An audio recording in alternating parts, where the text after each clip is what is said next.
hear you've forgotten how to examine a patient's neck. Ridiculous. Do you even wash your hands? Tut, tut, tut. Well, it looks like we're going to have to start all over again, doesn't it? Come on.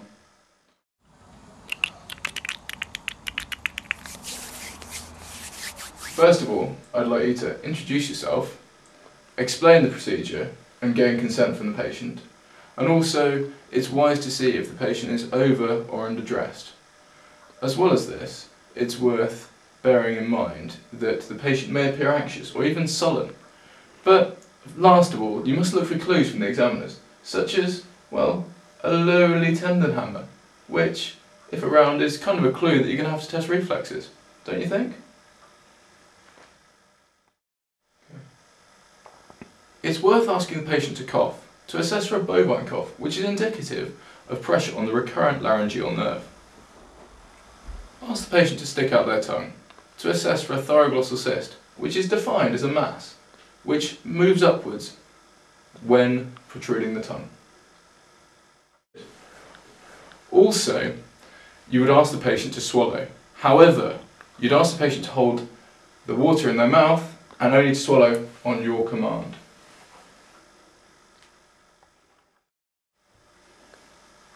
Now, we've actually got to move on to palpation.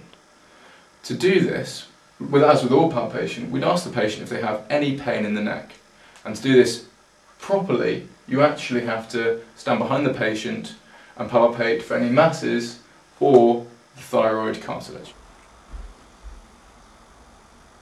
After this, what you do is you get the patient to take a sip of water again and swallow on your command yet again.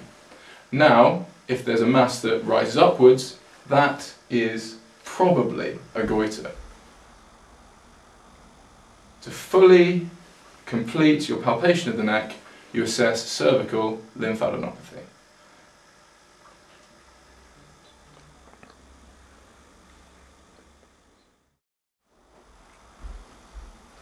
Supotomy. Now it's time to auscultate the thyroid bruits, also check for tracheal deviation, and then percuss for retrosternal extension. Okay?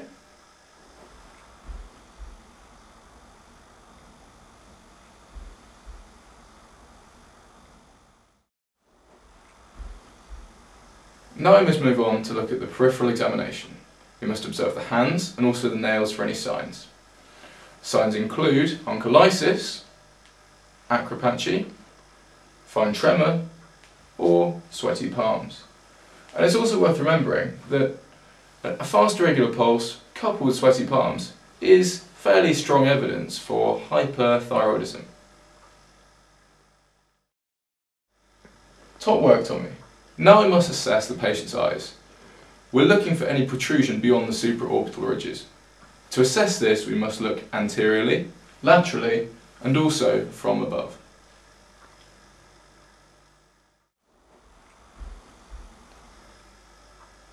Now we move on to testing the patient's extraocular movements, while also assessing lid lag.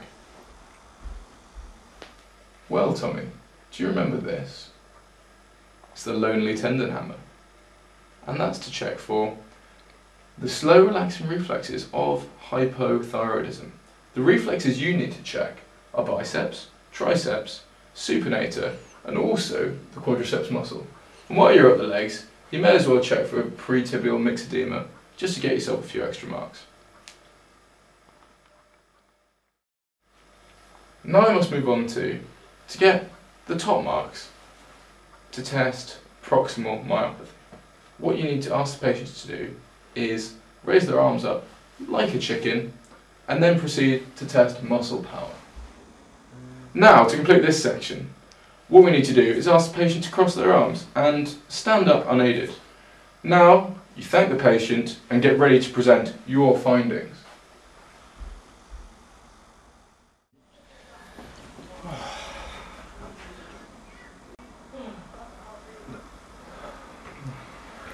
Oh yeah, top marks for effort, Tommy.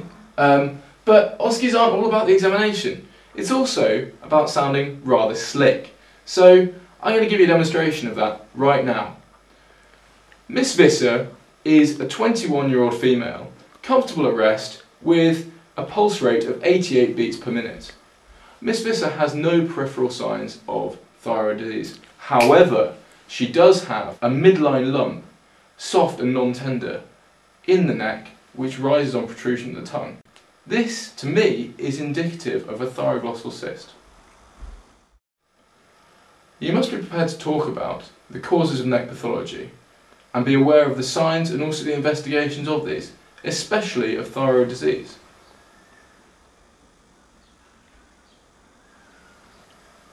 Well, Tommy, I hope you've learned something today. If you have, bravo!